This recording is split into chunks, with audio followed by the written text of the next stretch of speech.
Do women and men view power and financial success differently? Our next guest grew up privileged, relying on the men in her life for financial support until a crisis hit and she learned to stand on her own. Barbara Stanny is the author of Sacred Success, a course in financial miracles, and she's here with us today. Barbara, thanks so much for being here. Oh, yeah, thank you. Tell us about your personal journey and what inspired your book. Well, I grew up wealthy. I was the daughter of the R of H&R Block. Oh. And the only advice he ever gave me about money was don't worry.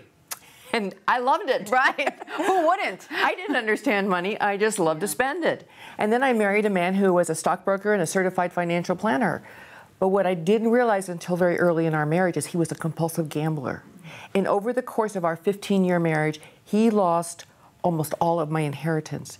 But here's the insane part. I continued to let him manage the money, because that's how intimidated I was, terrified by anything to do with finances. And so there's a lesson here, you think, for many women, correct? Do you think that women don't take control of their finances often enough?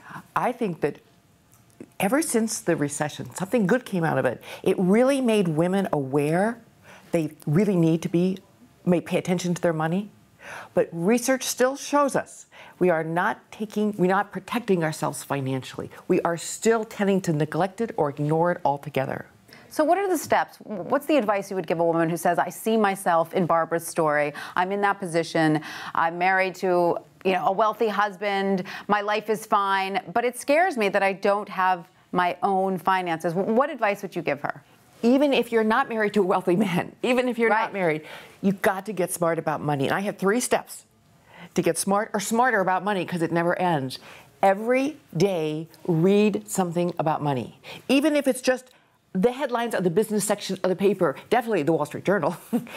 Every week, have a conversation about money with someone particularly that knows more than you. Because we women, we don't talk about money. We moan and groan, but talk about it. And third, every month, save. Save a portion of your money, automatically have it deducted from your paycheck or your checking account. Very good advice. Now, October is National Women's Business Month. So would you also give women advice in starting their own businesses or being more involved and proactive in business?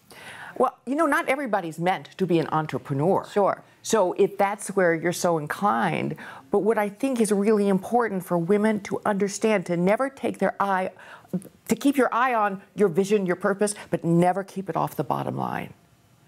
And that's where women entrepreneurs go wrong.